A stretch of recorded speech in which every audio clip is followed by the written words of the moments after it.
সরবরাহ স্বাভাবিক থাকলেও ব্যবস্থাপনা ঘাটতিতেই জ্বালানি সংকট বলছেন বিশেষজ্ঞ।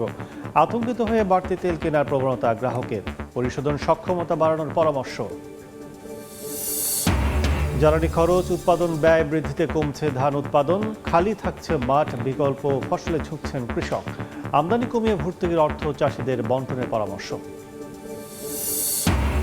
ঈদ উৎসবেও ফিকে মৌলভীবাজারে পর্যটন খাত, বেহাল সড়ক, ট্রেনের টিকিট স্বল্পতায় দেখা নেই ভ্রমণ পিপাসুদের, লোকসানে স্থানীয় ব্যবসায়ীরা।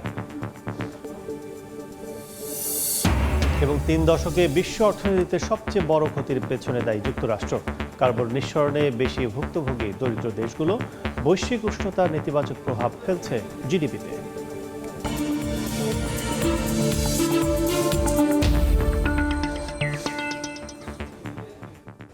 দেখছিলেন শিরোনাম। আমন্ত্রণ জানাচ্ছি দেশ ও দেশের বাইরের অর্থ বাণিজ্যের নানা খবর নিয়ে আমাদের নিয়মিত আয়োজন এ সময়ের বাণিজ্যে। আপনাদের সঙ্গে আছি আমি কাজল আব্দুল্লাহ। গত বছরের সমপরিমাণ জ্বালানি সরবরাহ করা হলেও কাটছে না সংকট। পেট্রোল পাম্প মালিকরা বলছেন, একদিকে যেমন চাহিদা বেড়েছে, অন্যদিকে থামেনি আতঙ্কিত হয়ে বাড়তি তেল কেনার প্রবণতাও। বিশেষজ্ঞরা মনে করেন, সমন্বয়হীনতা, যথাযথ পরিকল্পনার অভাব আর ব্যবস্থাপনাগত ঘাটতি চলমান সংকটের জন্য দায়ী। চাহিদা কমিয়ে সাশ্রয়ী হওয়ার পরামর্শ তাদের। সাইফুল ইসলামের ছবিতে ফারুক ভূঁইয়া রবিনের রিপোর্ট।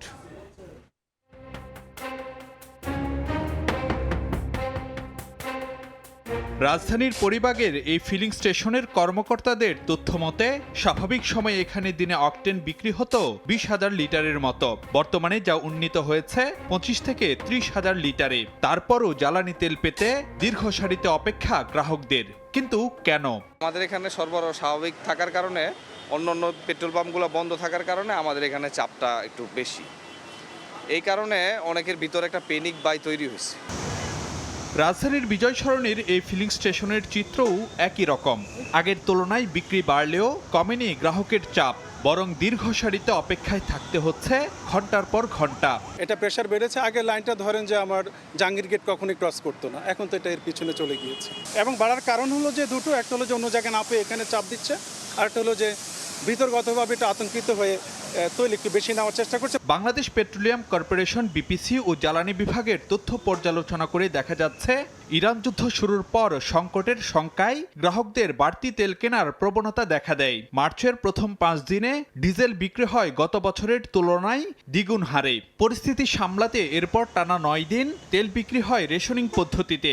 ঈদ যাত্রা সামনে রেখে রেশনিং উঠিয়ে নেয়ার পর 16 থেকে 18 মার্চ জ্বালানি তেল বিক্রির হার বাড়ে আগের বছরের একই সময়ের তুলনায় 10 থেকে 15%। ঈদের পর ডিপো থেকে তেল দেয়া হচ্ছে গত বছরের সঙ্গে মিল রেখে। তবে ঈদের লম্বা ছুটিতে ব্যাংক বন্ধ থাকায় প্রি অর্ডার জটিলতায় চাহিদা মাফিক তেল নিতে পারেনি অনেক পাম্প। তেল না দেওয়ার ফলে ওই পাম্পগুলো বন্ধ।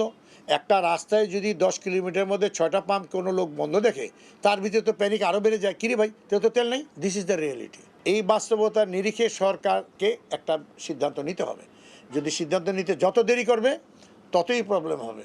একই সঙ্গে চলমান সংকটের পেছনে ব্যবস্থাপনাগত ঘাটতিকেও দায়ী করছেন বিশেষজ্ঞরা। তাগিদ দিচ্ছেন চাহিদা নিয়ন্ত্রণের কৌশল খোঁজার। আমাদের পেট্রোল অ্যান্ড অকটেন, এর বেশিরভাগই ব্যবহার হয় সরকারি, বেসরকারি, স্বায়ত্তশাসিত প্রতিষ্ঠানে। এই যে আমাদের এতগুলো গাড়ি আছে, ওদের তো সরকারের কন্ট্রোলে। তারা যদি বলে দেয় 1 মাসের জন্য এখানে অর্ধেক ব্যবহার করতে হবে, ওকে, এটাকে বলে ফোর্স কনজারভেশন, তাহলেই কিন্তু অনেক ডিমান্ড কমে যায়। বিশেষজ্ঞরা মনে করেন, সংকটে সাশ্রয়ী হওয়ার কোনো বিকল্প নেই। নীতি নির্ধারকদের পক্ষ থেকে বারবারই বলা হচ্ছে, দেশে জ্বালানি তেলের সংকট কিংবা সরবরাহ ঘাটতি নেই। কিন্তু পেট্রোল পাম্পগুলোতে এসে দেখা যাচ্ছে তেল নিতে যানবাহনের দীর্ঘ সারি আর গ্রাহক ভোগান্তি। এমন অবস্থায় প্রশ্ন উঠছে, পরিস্থিতি সামাল দিতে কতটা কৌশলী কিংবা ব্যবস্থাপনাগত দক্ষতা দেখাতে পারছে জ্বালানি বিভাগ। ফারুক ভূঁইয়া, রবিন, সময় সংবাদ, ঢাকা। জ্বালানি আমদানিতে একদিকে ভোগাচ্ছে দ্বিগুণ ব্যয়, অন্যদিকে সংকট আতঙ্কে বাড়তি চাপে ফিলিং স্টেশন। এমন প্রেক্ষাপটেও অতিরিক্ত নয়, ষান্মাসিক পরিকল্পনার ভিত্তিতেই তেল কেনার কথা জানিয়েছে বাংলাদেশ পেট্রোলিয়াম কর্পোরেশন বিপিসি। তবে ভবিষ্যতের সংকট মোকাবিলায় বাজার বিকেন্দ্রীকরণ ও পরিশোধন প্রতিষ্ঠানে সক্ষমতা বাড়ানোর পরামর্শ বিশেষজ্ঞদের। বিস্তারিত দেখুন আমার করা রিপোর্টে। সরকারিভাবে চুক্তির মাধ্যমে মধ্যপ্রাচ্যের দেশগুলো বিভিন্ন দেশে তেল রফতানি করে, কিন্তু যুদ্ধ পরিস্থিতি আর তেল পরিশোধন প্রতিষ্ঠানগুলো ক্ষতিগ্রস্ত হওয়ায় কাজে আসছে না G2G চুক্তি। এতে অনিশ্চিত হয়ে গেছে লক্ষ্যমাত্রা অনুযায়ী সরবরাহের পরিমাণ। তাই চাহিদা মেটাতে আমদানিকারকদের বেশিরভাগই এখন স্পট মার্কেট নির্ভর। অনেক দেশ সংকট দীর্ঘমেয়াদীর আশঙ্কায় জোর দিয়েছে মজুদ বৃদ্ধিতে। যদিও এমন প্রেক্ষাপটেও বাংলাদেশ অতিরিক্ত তেল কেনার পথে হাঁটবে না বলে সাফ জানিয়েছে আমদানিকারক সংস্থা Bangladesh petroleum corporation BPC। Program করি হলো 6 মাস করে, যেরকম G2G এবং আমরা পারচেজ ওপেন কম্পিটিশনের মাধ্যমে যেটা নেই, এই দুটোই আমরা 6 মাস করে প্রোগ্রাম করা হয়।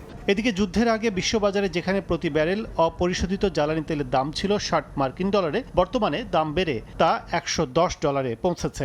যুদ্ধ দীর্ঘ হলে লাগামহীন হবে অপরিহার্য এই তেলের বাজার। শঙ্কা জানিয়ে এমন পরিস্থিতিতে মধ্যপ্রাচ্য কেন্দ্রিক একক আমদানি নির্ভরতা থেকে বেরিয়ে আসার পরামর্শ বিশেষজ্ঞদের। ইউরোপের দিকে তাকান, ওরা যখন রাশিয়ানের সাথে ওদের সমস্যা হচ্ছিল তখন কাতারের সাথে তারা চুক্তি করলো, বাট এখন কাতারের সাথে তারা এমনভাবে চুক্তি করলো রাশিয়ান পুরোটা বন্ধ করে দিল।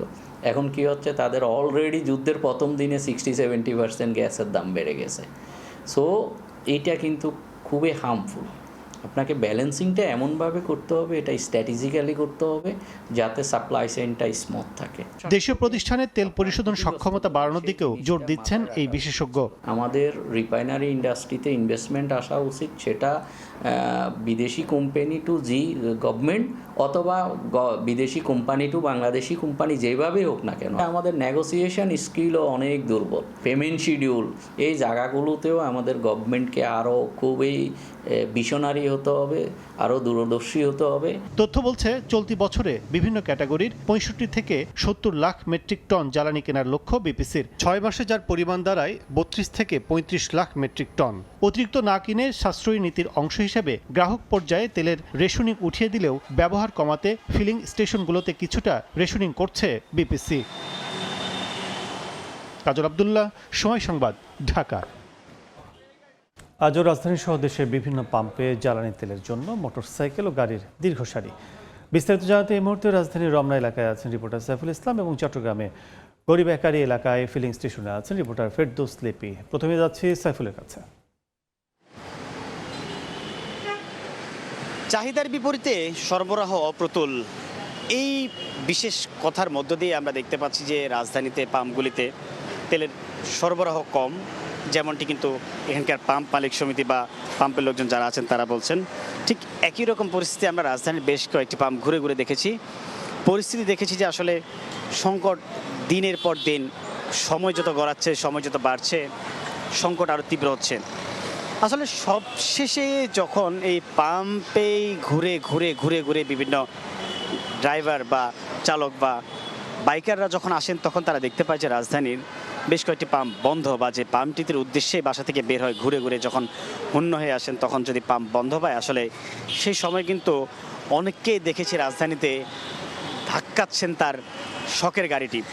তবে এক্ষেত্রে বলা যায় যে এই যে আমরা এখন যে পাম্পটিতে আছি, রাজধানীর রমনা পেট্রোল পাম্পে, এখানেও আমরা দেখেছি দীর্ঘ লাইন, ঘন্টার পর ঘন্টা অপেক্ষা করার পরে কেউ কেউ মিলছে, কেউ কেউ পাচ্ছেন তার যে শখের তেল বা সোনার হরিণ বলা যায়। তবে যদিও চাহিদার বিপরীতে যখন সরবরাহ অপ্রতুল হয় তখন ঘাটতি কিছুটা থাকেই। তবে এই তথ্যের উপর ভিত্তি করে আমরা দেখতে পেরেছি যে রাজধানীর পাম্পগুলির বেশ কয়েকটি পাম্পে যেখানে তাদের 50,000 লিটার চাহিদা থাকে, সেখানে সরবরাহ করা হচ্ছে 20 থেকে 25 বা 30, এরকম অভিযোগ কিন্তু আমরা পাচ্ছি। তবে এখানকার যে আগত চালকরা তারা বলছেন যে রেশনিং পদ্ধতি না থাকলেও রাজধানীতে বিভিন্ন পাম্পে 10 লিটার করে 4 চাকার গাড়িতে দেওয়া হচ্ছে, আর 5 থেকে 6 লিটার বা 500 থেকে 600 টাকার তেল কিন্তু বাইকে দেওয়া হচ্ছে। তবে এর মধ্য দিয়ে আসলে বলা যাচ্ছে যে সংকট সরকারের পক্ষ থেকে না থাকলেও বা হিসাবে যদি কাগজে কলমে সংকট না থাকলেও রাজধানীর পাম্পগুলিতে কিন্তু আসলে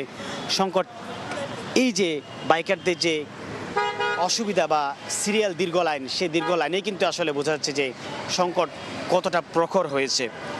এর মধ্য দিয়ে আসলে বলা যায় যে এখানকার যে আগত চালকরা তারা সবসময়ের মতোই বলছেন যে বেলা যত গড়ায়, দিন যত গড়ায়, সংকট আরও তীব্র হচ্ছে। কেননা রাজধানীতে বিশেষ করে আমরা দেখলাম যে এখানকার এই যে আগত চালকরা যখন ঘন্টার পর ঘন্টা এখানে অপেক্ষা করছেন, তখন তাদের বিশেষ করে কর্মঘণ্টা, যেটি আজকে রবিবার থেকে শুরু হলো, এই কর্মঘণ্টাটা কিন্তু আসলে তাদের জন্য লস হচ্ছে। যেমনটা তারা বলছেন, এই কর্মঘণ্টা যদি তারা তাদের কাজে বা দেশের উন্নয়নে প্রয়োগ করতে পারতো তাহলে কিন্তু দেশ আরও এগিয়ে যেত, এমনটাই কিন্তু এখানকার চালক যারা আছেন তারা দাবি করছেন। তবে এক্ষেত্রে বলা যায় যে এই যে সংকট যেন আরও তীব্র না হয়, সেক্ষেত্রে কিন্তু সরকারের হস্তক্ষেপ চায়। এখানকার আগত চালক বা ড্রাইভাররা যাদের প্রয়োজন যা ততটুকুই যেন পায়, সেই দাবিও কিন্তু তারা তুলছেন। তবে এক্ষেত্রে অনেকে অভিযোগ করছেন যে বিভিন্ন জায়গায় তেল মজুদের অভিযোগ রয়েছে, বারবার অনেক ড্রাইভার এসে তেল নিয়ে যাচ্ছেন, সেটির দিকে যেন নজরদারি বাড়ানো হয়। চট্টগ্রামে আছে আমাদের আরেক সহকর্মী লিপি, জানবো ওখানকার পাম্প থেকে তেল সরবরাহের পরিস্থিতি। চট্টগ্রামেও জ্বালানি যে সংকট সেটা আরও ঘনীভূত হয়েছে, কারণ আপনারা জানেন যে দীর্ঘ বন্ধ থাকার পর আজকে থেকে কিন্তু শিক্ষা প্রতিষ্ঠানগুলো খুলছে এবং সেই সঙ্গে অফিস আদালত তো খোলায়। সে কারণে আমরা দেখেছি যারা যানবাহন চালক মালিকরা আছেন তারা কিন্তু ভোগান্তিতে কথা আজকে আরও বেশি করে বলছেন। একজন আসলে 7-8 ঘন্টা লাইনে দাঁড়িয়ে তারপরে আসলে জ্বালানি তেল নেওয়ার সুযোগ পাচ্ছেন এবং বেশিরভাগ নগরীর যেসব ফিলিং স্টেশনগুলো আছে অধিকাংশই বন্ধ এবং যারা দিচ্ছে তারাও আসলে খুব সীমিত সময়ে সীমিত সংখ্যক তেল সরবরাহ করছেন এবং অনেক জায়গায় যেমন অকটেন পাওয়া গেলে ডিজেল পাওয়া যাচ্ছে না, ডিজেল পাওয়া গেলে অকটেন পাওয়া যাচ্ছে না, এমন পরিস্থিতি কিন্তু এখনও আছে। এবং যেখান দিয়ে আসলে ফিলিং স্টেশনগুলো তেল দিচ্ছে না সেখান থেকে দূর দূরান্ত থেকে মানুষ কিন্তু যেসব জায়গায় তেল পাওয়া যাচ্ছে শুনছেন সেখানে ছুটে আসছেন এবং ভোর থেকে দাঁড়িয়ে তারা অপেক্ষা করছেন কখন আসলে তাদের পালা আসবে। এবং সে কারণে আমরা দেখেছি যে যারা গ্রাহক আছেন তারা ক্ষোভ প্রকাশ করছেন, তারা বলছেন যে সরকারের পক্ষ থেকে বলছে যে পর্যাপ্ত তেল মজুদ আছে, তারপরেও কিন্তু তারা তাদের চাহিদা মতো কেন জ্বালানি পাচ্ছে না সেই প্রশ্ন রাখছেন। এবং এর বাইরে আমরা দেখেছি প্রশাসনের পক্ষ থেকে কিন্তু জ্বালানি ডিপো থেকে শুরু করে যেসব পাম্প স্টেশনগুলো আছে সেখানে কিন্তু নজরদারি রাখা হয়েছে। গতকাল রাতেও চট্টগ্রামে যে পতেঙ্গায় মিয়ানমারে ডিজেল এবং বিটুমিনবাহী একটি বোট পাচার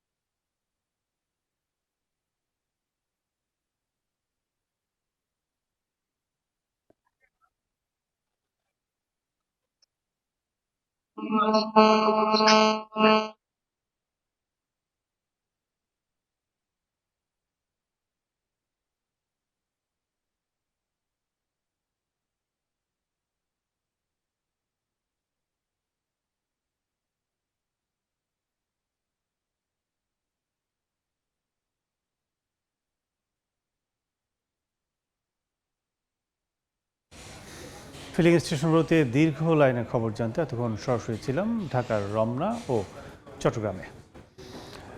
নিজ কার্যালয়ে না গিয়ে বিভিন্ন মন্ত্রণালয়ে আকস্মিক পরিদর্শন করছেন প্রধানমন্ত্রী তারেক রহমান। এই মুহূর্তে সচিবালয়ে আছেন সহকর্মী প্রসূন আশিস, সরাসরি আছে তার কাছে।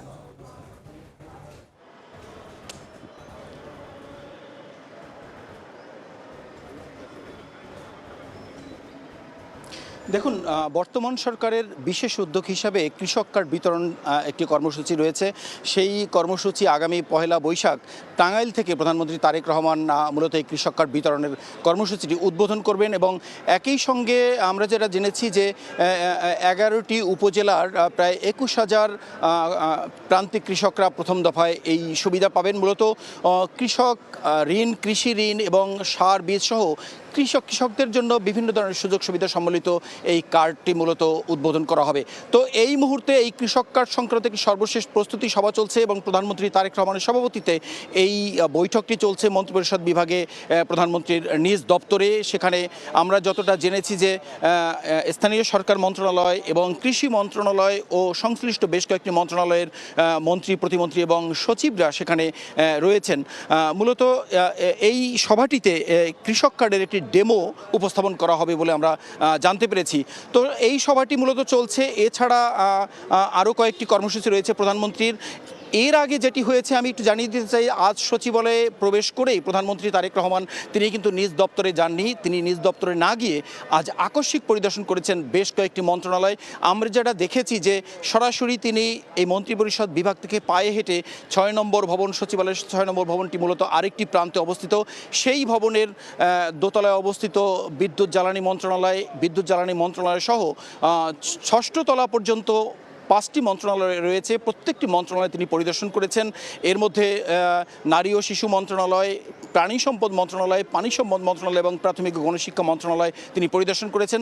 এরপরে 5 নম্বর ভবনে তিনি গৃহায়ন ও গণপূর্ত মন্ত্রণালয় তিনি পরিদর্শন করেছেন এবং 3 নম্বর মন্ত্রণালয়ে অবস্থিত স্বাস্থ্য মন্ত্রণালয় এবং বাণিজ্য মন্ত্রণালয়ে তিনি আকস্মিক পরিদর্শন করেছেন।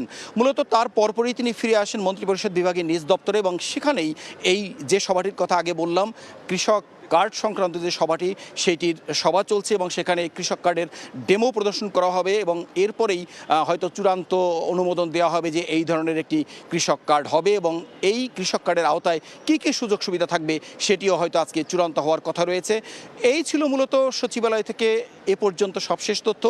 এই কৃষক কার্ড নিয়ে যে সভাটি হচ্ছে সেই সভার পরে হয়তো স্থানীয় সরকার প্রতিমন্ত্রী কথা বলবেন বলে প্রবেশ করার আগে আমাদেরকে গণমাধ্যমের কর্মী যারা রয়েছে অপেক্ষমান তাদেরকে বলে গেছেন, তো উনি যে সিদ্ধান্তগুলো সেগুলো জানাবেন, এটি আমরা পরে জানিয়ে দিতে পারবো। বিভিন্ন কর্মসূচির খবর জানতে এখন সরাসরি ছিলাম সচিবালয়ে। দেখছেন এই সময় বাণিজ্য, সঙ্গেই থাকুন। 2025-26 কর বর্ষে অনলাইনে রিটার্ন দাখিল করেছেন 41.5 লাখ করদাতা। এই রিটার্ন সিস্টেমে নিবন্ধন করেছেন 50 লাখের বেশি। রোববার সকালে এক সংবাদ বিজ্ঞপ্তিতে এই তথ্য জানিয়েছে জাতীয় রাজস্ব বোর্ড এনবিআর।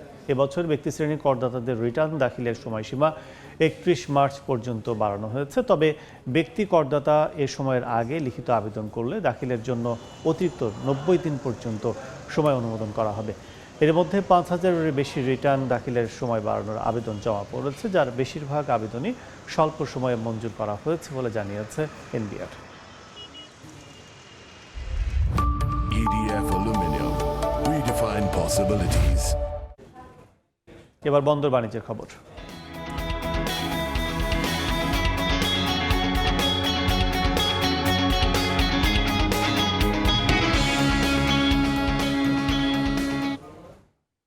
প্রায় 1.5 বছর ধরে পাটের তৈরি সামগ্রী ও গার্মেন্টস পণ্য সহ গুরুত্বপূর্ণ বেশ কয়েকটি পণ্য সড়ক পথে ভারতের রফতানি বন্ধ রয়েছে।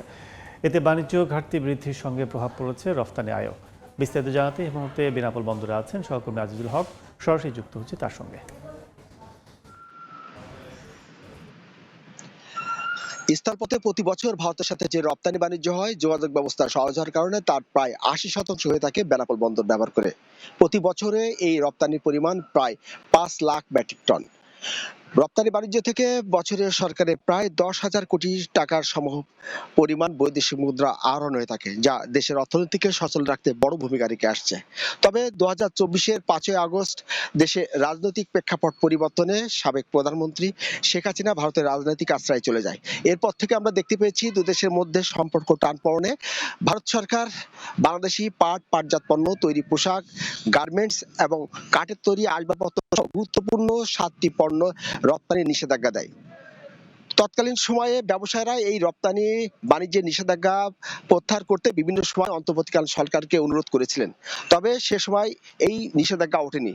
ব্যবসায়ীদের প্রত্যাশা ছিল যে দেশে নির্বাচিত সরকার ক্ষমতায় আসলে বাণিজ্যের নিষেধাজ্ঞা উঠবে এবং রপ্তানি বাণিজ্য স্বাভাবিক হবে।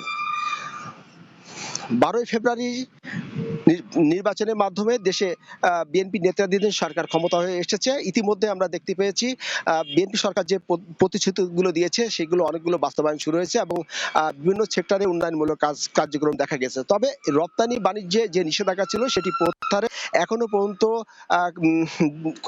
তেমন কোনো পদক্ষেপ না দেখায় কিন্তু এই রপ্তানি বাণিজ্যে যে নিষেধাজ্ঞা সেটা কাটেনি। ইতিমধ্যে গত অর্থবছরের তুলনায় চলতি অর্থবছরে কিন্তু 1.5 লাখ মেট্রিক টন যে রপ্তানি বাণিজ্যের পরিমাণ সেটা কিন্তু কমেছে। ব্যবসায়ীরা প্রত্যাশা করছেন বর্তমান সরকার এই নিষেধাজ্ঞা প্রত্যাহারে ভূমিকা রাখবেন এবং খুব দ্রুত এই নিষেধাজ্ঞা প্রত্যাহারে এ পথে আমদানি এবং রপ্তানি বাণিজ্য স্বাভাবিক হবে। তবে এই ছিল বেনাপোল স্থল বন্দর থেকে যে রপ্তানি বাণিজ্যের নিষেধাজ্ঞার কারণে চলতি অর্থবছরের 7 মাসে যে 1.5 লাখ মেট্রিক টন পণ্যের রপ্তানি কমেছে তার সর্বশেষ। রপ্তানি বাণিজ্যর সবশেষ জানতে এখন সরাসরি ছিলাম বেনাপোল স্থল বন্দরে।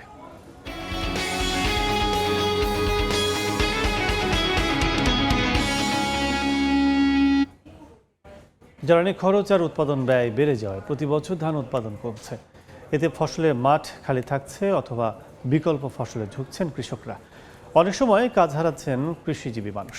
কৃষি অর্থনীতি বিশ্লেষকদের মতে কৃষি পণ্য আমদানিতে যে পরিমাণ ভর্তুকি দেয়া হয় একই পণ্য দেশে উৎপাদনে সমপরিমাণ ভর্তুকি কৃষক পর্যায়ে বন্টন করতে পারলে খাদ্য নিরাপত্তার সঙ্গে দীর্ঘমেয়াদে সুফল পাবে সরকার। সুমন আহমেদের ক্যামেরায় সেলিয়া সুলতানার রিপোর্ট। ধানের ক্ষেতের শীতল হাওয়া শান্ত করতে পারে না নীলফামারী থেকে আসা মোতালেবের চিন্তা। ক্ষেত মজুর ধানের ক্ষেতে যতটা তার চাহিদা ততটা নয় অন্য ফসলে। ধান ক্ষেত কমতেছে, সবজি খেতে 6 মাস পর একদিন এইরকম যাই, ধান খেতে ওখানে ডাকে কম। কৃষি উৎপাদনে সবচেয়ে অলাভজনক মনে করা হয় ধান। ফলে কৃষি জমি খালি থাকলেও ক্ষতির ভয়ে কেউ ধান চাষে আগ্রহী নয়। সার, বীজ, কীটনাশক, পানি সবকিছুতে বেশি খরচ বেশি হওয়ার কারণে ভুট্টার দিকে কৃষক ঝুঁকে পড়তেছে, যার জন্য আপনার খাদ্য সংকট। যেভাবে খরচ তাতে করে আমার ধান ঘরে যে কয়টা লাগবে আর ওনার কিনা খাইতে ওই কয়টা লাগবে, এই জন্য উনি করতেছে না। আনোয়ার কালাম পুরোপুরি গৃহস্থী। গত 10 দিন সেচ পাম্প ডিজেলের অভাবে চালু করতে পারেননি। ডিজেল যতদিন না পাবো তো এটা তো ডিজেল ছাড়া চলবে না। মধ্যপ্রাচ্যের অস্থিতিশীলতা শুধুমাত্র যে সেসব দেশেই অস্থিরতা তৈরি করছে তা নয়, বরং অনুন্নত এবং উন্নয়নশীল দেশগুলোর মানুষের ভাগ্য নির্ধারণ করছে।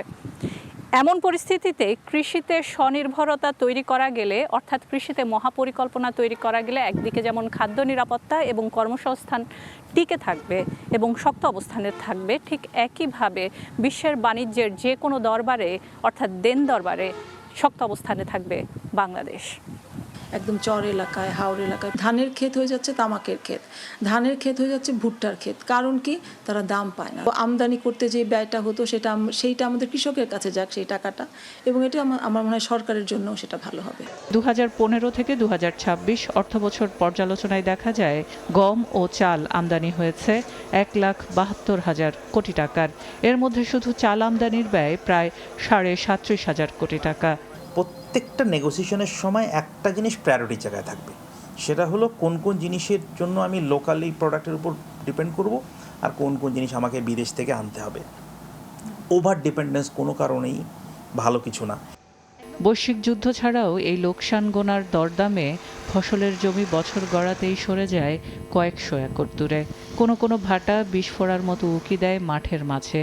খাল মরে, বাড়ে অনাবাদি জমি, যা মাটি আর জল শুষে নেওয়ার সাথে শুষে নিচ্ছে মানুষের আগামীকালের ভাগ্য। সেলিয়া সুলতানা, সময় সংবাদ, ধামরাই, সাভার। এবার জানাবো ঢাকা স্টক এক্সচেঞ্জ ডিএসসির লেনদেনের খবর। বিস্তারিত জানাতে যাচ্ছি ডিএসসির ওয়েবসাইটে। দর্শক, আমরা যে বলি যে সেটা হচ্ছে যে আজকে সপ্তাহের প্রথম কার্যদিবস। প্রথম কার্য শুরুতেই যদি গত সপ্তাহে শেষ কার্যদিবস আমরা তাকাই, সেটি কিন্তু ঊর্ধ্বমুখী প্রবণতায়, সূচকের ঊর্ধ্বমুখী প্রবণতায় কিন্তু লেনদেন শেষ হয়েছিল। সেই ধারায় কিন্তু আজকে সেই ধারা কিন্তু ঠিক থাকেনি। আমরা দেখছি যে এখন পর্যন্ত নিম্নমুখী প্রবণতায় কিন্তু রয়েছে এবং 23 পয়েন্ট হারিয়েছে ডিএসসির প্রধান সূচক ডিএসসি এক্স 5292 পয়েন্টে অবস্থান করছে 23 পয়েন্ট হারিয়ে। এছাড়া 3 পয়েন্ট কমেছে ডিএসসির সরিয়া সূচক, অবস্থান করছে 1070 পয়েন্টে। একই সঙ্গে 13 পয়েন্ট কমে কিন্তু ডিএসসির বিশেষায়িত সূচক ডিএসসি 13 ইন্ডেক্স অবস্থান করছে 2005 পয়েন্টে। 69,213টি শেয়ার হাতবদল হয়েছে, যার বাজার মূল্য দেখছি আমরা 211 কোটি 11 লাখ টাকা। এছাড়া 115টি প্রতিষ্ঠানের শেয়ারের দর ঊর্ধ্বমুখী, 222টি প্রতিষ্ঠানের শেয়ারের দর আমরা দেখছি নিম্নমুখী এবং অপরিবর্তিত অবস্থায় রয়েছে কিন্তু 51টি প্রতিষ্ঠানের শেয়ারের দর। শীর্ষ টপ 20 যদি আমরা বলি, টপ 20 এই শীর্ষ 20টি প্রতিষ্ঠানের শুরুতে আমরা দেখছি যে একমি পেট্রোলিয়াম প্রতিষ্ঠানটি 19 টাকা 50 পয়সা দরে কিন্তু প্রতিটি শেয়ার বিক্রি করছে। সর্বোচ্চ দেখছি আমরা 19 টাকা 90 পয়সা ছিল। সানলাইফ ইন্স্যুরেন্স প্রতিষ্ঠানটি 59 টাকা 10 পয়সায় প্রতিটি শেয়ার হাতবদল হচ্ছে, সর্বোচ্চ ছিল 61 টাকা। এছাড়া বিডি থাই ফুড 3 নম্বর অবস্থানে রয়েছে, প্রতিষ্ঠানে তাদের প্রতিটি শেয়ার হাতবদল হচ্ছে 17 টাকা 80 পয়সা। এছাড়া টেকটো ড্রাগ প্রতিষ্ঠানটি 4 নম্বরে রয়েছে, 33 টাকায় প্রতিটি শেয়ার বিক্রি হচ্ছে। এছাড়া বিডি অটো 185 টাকা 20 পয়সা প্রতিটি শেয়ার লেনদেন করছে। সব মিলে বলা চলে যে ডিএসসির যে উত্থান আমরা দেখছিলাম গত নির্বাচনের পর থেকে, সেই ধারা কিন্তু ধরে রাখতে পারেনি ডিএসসির। তো সেক্ষেত্রে বিনিয়োগকারীরা কিন্তু বরাবরই বলছেন যে তাদের বিনিয়োগ বৃদ্ধির জন্য পুঁজিবাজার চাঙ্গা করতে। তো এই ছিল এখন পর্যন্ত ডিএসসি সবশেষ। দেখছেন এই সময় বাণিজ্য, সঙ্গে থাকুন। দেখছেন এই সময় বাণিজ্য। নওগাঁর আমবাগানে চলছে বাড়ন্ত গুটির নিবিড় পরিচর্যা। টানা খরার পর বৃষ্টিতে উজ্জীবিত বাগান মালিকরা গুটি দেখে বাগান দরদাম করছেন ব্যাপারীরাও। বিস্তারিত জানাতে নওগাঁর নিয়ামতপুর বাগানে আছেন রিপোর্টার এমআর রকি। সরাসরি যাচ্ছে তার কাছে।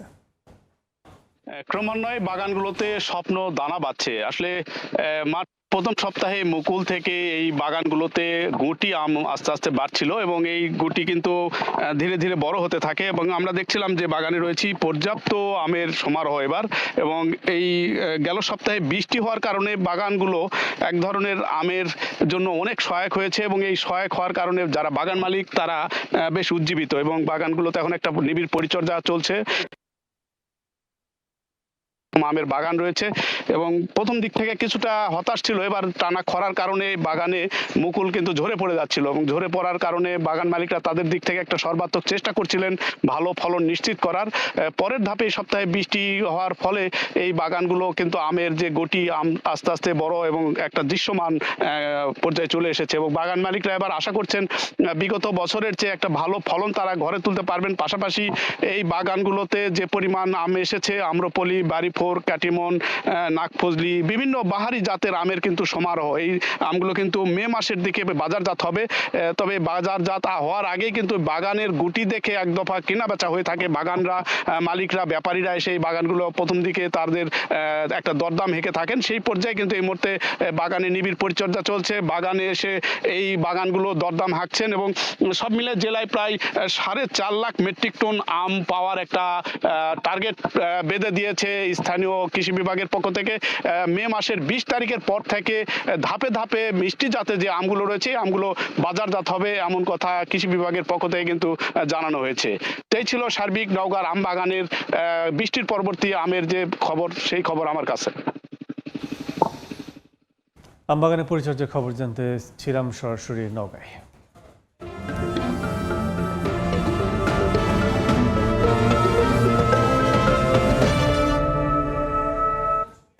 ঈদ উল ফিতরের টানা ছুটিতে প্রত্যাশা মতো পর্যটকের দেখা মেলেনি মৌলভীবাজারে। সড়কের বিভিন্ন স্থানে সংস্কার চলায় তৈরি হয় যানজট, অন্যদিকে রয়েছে ট্রেনের টিকিট না পাওয়ায় অভিযোগও। উপজেলা প্রশাসন বলছে সড়ক যোগাযোগ ব্যবস্থা উন্নয়নের বিষয়টি ঊর্ধ্বতনদের জানানো হয়েছে। শাহ ওয়ালিদুর রহমানের তথ্য ও মোহাম্মদ ইয়ারুব আহমদের ছবিতে রিপোর্ট।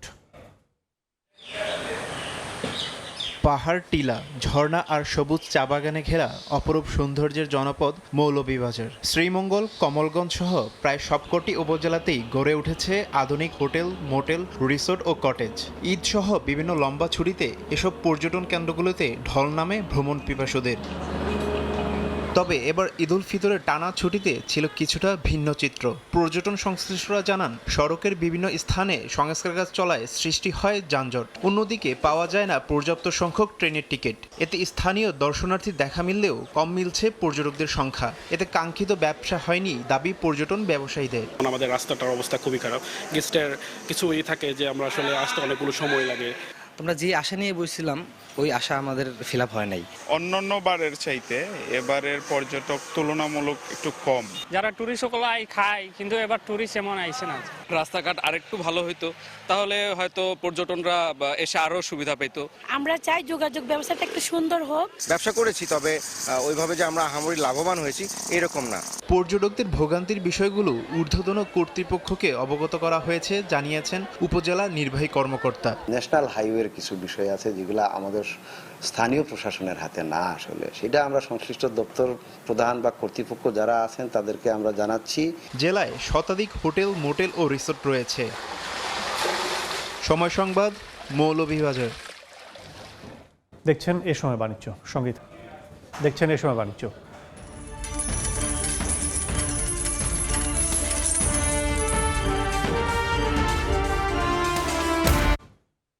একদিনেই 2 দফায় ভরিতে 6,500 টাকা বাড়ালো বাংলাদেশ জুয়েলার্স অ্যাসোসিয়েশন বাজুস। নিম্নমুখী প্রবণতা কাটিয়ে বিশ্ববাজারেও বাড়ছে স্বর্ণের দাম, একইভাবে বাড়ছে রূপার দামও। দেশের বাজারে একদিনে 2 দফায় বাড়ানো হলো স্বর্ণের দাম। ভরিতে সর্বোচ্চ বাড়ল 6,590 টাকা। বাংলাদেশ জুয়েলার্স অ্যাসোসিয়েশন বাজুস জানায় শনিবার বিকেল থেকে 22 ক্যারেটের স্বর্ণের দাম পড়বে 2,41,445 টাকা। এছাড়া 21 ক্যারেট 2,30,422 টাকা, 18 ক্যারেট 1,97,530 টাকা এবং সনাতন পদ্ধতির প্রতি ভরি স্বর্ণের দাম পড়বে 1,60,847 টাকা। নিম্নমুখী প্রবণতা কাটিয়ে বিশ্ববাজারে বাড়ছে স্বর্ণের দাম। যুদ্ধ বন্ধে ইরানের সঙ্গে একটি চুক্তিতে পৌঁছাতে নিজের বেঁধে দেওয়া সময়সীমা ঘনিয়ে আসায় চাপে পড়েছেন ট্রাম্প, যার প্রভাবে ফের $4,500 কাছাকাছি স্বর্ণের আউন্স। দ্য ট্রেডিং ইকোনমিক্সের তথ্য বলছে শুক্রবার আউন্স প্রতি দাম 2.63% বেড়ে দাঁড়িয়েছে $4,495। আর সপ্তাহ ব্যবধানে বেড়েছে 0.14%। তবে মাস ব্যবধানে স্বর্ণের দাম কমেছে 15.5%। একইভাবে বাড়ছে রূপার দামও। সপ্তাহ ব্যবধানে দাম আউন্স প্রতি 2.95% বেড়ে দাঁড়িয়েছে $69। তবে মাস ব্যবধানে কমেছে 22%। ইয়ানুর শিফাত, দেখছেন এ সময় বাণিজ্য। 1990 সাল থেকে 3 দশকের বিশ্ব অর্থনীতিতে সবচেয়ে বড় ক্ষতির পেছনে অন্যতম দায়ী দেশ যুক্তরাষ্ট্র। গবেষণা বলছে এই ক্ষতির প্রায় 1/4 শুধু যুক্তরাষ্ট্রকেই হজম করতে হয়েছে। তবে সবচেয়ে বেশি ভুক্তভোগী দরিদ্র দেশগুলো। নতুন গবেষণা দেখাচ্ছে জিডিপিও ক্ষতিগ্রস্ত করছে বৈশ্বিক উষ্ণতা। স্ট্যানফোর্ড বিশ্ববিদ্যালয়ের গবেষক মার্শাল বার্কের নেতৃত্বে করা নতুন গবেষণায় দেখা গেছে 1990 সাল থেকে যুক্তরাষ্ট্রের কার্বন নিঃসরণ বিশ্ব অর্থনীতিতে প্রায় $10 ট্রিলিয়ন ক্ষতি করেছে। এর মধ্যে প্রায় 1/4 দেশটির নিজের উপর প্রভাব ফেলেছে। গবেষকরা বলছেন যুক্তরাষ্ট্রের কার্বন নিঃসরণ শুধু নিজেদের নয়, পুরো বিশ্বের জন্য ক্ষতিকর প্রমাণিত হয়েছে। গবেষণায় দেখা গেছে ধনী দেশগুলো থেকে নিঃসৃত কার্বন দরিদ্র দেশগুলোর উপর সবচেয়ে বেশি প্রভাব ফেলে। ভারতের ক্ষতি প্রায় $50,000 কোটি এবং ব্রাজিলের ক্ষতি $33,000 কোটি। এই ক্ষতি শুধু অর্থনৈতিক নয়, বরং জনস্বাস্থ্য ও শ্রমিকের কর্মদক্ষতার উপরও প্রভাব ফেলে।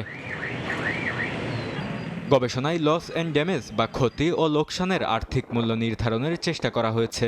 তাপপ্রবাহ, বন্যা, খরা, ফসলের ক্ষয়ক্ষতি অন্তর্ভুক্ত করা হয়েছে। বিশেষজ্ঞরা বলছেন 30 বছরের তাপমাত্রা বৃদ্ধি ধীরে ধীরে অর্থনীতিকে ক্ষতিগ্রস্ত করেছে, যা হাজারো ছোট আঘাতের মতো জমে গিয়ে বড় ধরনের ক্ষতি ঘটায়। যুক্তরাষ্ট্র দীর্ঘদিন জলবায়ু দূষণের দায় স্বীকারে অনীহা দেখিয়েছে। ট্রাম্প প্রশাসন লস অ্যান্ড ড্যামেজ তহবিল থেকে যুক্তরাষ্ট্রকে সরিয়ে দিয়েছে এবং বৈশ্বিক জলবায়ু চুক্তি থেকে বেরিয়ে তেল গ্যাস উত্তোলন বাড়ানোর নীতির পক্ষে অবস্থান নিয়েছেন। গবেষকরা বলছেন এই গবেষণা এমন পরিস্থিতিতে গুরুত্ব তুলে ধরে যে ধনী দেশগুলোকে অবশ্যই বৈশ্বিক আলোচনায় অংশ নিতে হবে। বরকতুল্লাহ, সময় সংবাদ। পাকিস্তানের সঙ্গে ঋণ চুক্তিতে পৌঁছেছে আন্তর্জাতিক মুদ্রা তহবিল IMF। স্টাফ লেভেল চুক্তির মাধ্যমে দেশটি পেতে যাচ্ছে প্রায় $120 কোটি ঋণের কিস্তি। মূলত অর্থনৈতিক স্থিতিশীলতা বজায় রাখতে এবং সংস্কার কর্মসূচি এগিয়ে নিতেই এই বিশাল অঙ্কের অর্থ ছাড়ের সিদ্ধান্ত নিয়েছে সংস্থাটি। IMF জানিয়েছে বর্ধিত তহবিল সুবিধা এবং RSF প্রকল্পের আওতায় এই ঋণ দেওয়া হচ্ছে। তবে চূড়ান্ত অর্থ ছাড়ের আগে IMF-এর নির্বাহী বোর্ডের অনুমোদনের প্রয়োজন হবে। IMF-এর পর্যবেক্ষণ, পাকিস্তানের অর্থনীতি বর্তমানে আগের চেয়ে শক্তিশালী হচ্ছে এবং বাজারে বিনিয়োগকারীদের আত্মবিশ্বাস বাড়ছে। এ পর্যায়ে শীর্ষ সংবাদগুলো জেনে দিচ্ছে আরেকবার। সরবরাহ স্বাভাবিক থাকলেও ব্যবস্থাপনা ঘাটতিতেই জ্বালানি সংকট, বলছেন বিশেষজ্ঞ। আতঙ্কিত হয়ে বাড়তি তেল কেনার প্রবণতা গ্রাহকের, পরিশোধন সক্ষমতা বাড়ানোর পরামর্শ। জ্বালানি খরচ, উৎপাদন ব্যয় বৃদ্ধিতে কমছে ধান চাষ, খালি থাকছে মাঠ, বিকল্প ফসলে ঝুঁকছেন কৃষক। আমদানি কমিয়ে ভর্তুকির অর্থ চাষিদের বন্টনের পরামর্শ। এবং ঈদ উৎসবেও ফিকে মৌলভীবাজারের পর্যটন খাত, বেহাল সড়ক, ট্রেনের টিকিট স্বল্পতায় দেখা নেই ভ্রমণ পিপাসুদের, লোকসানে স্থানীয় ব্যবসায়ীরা।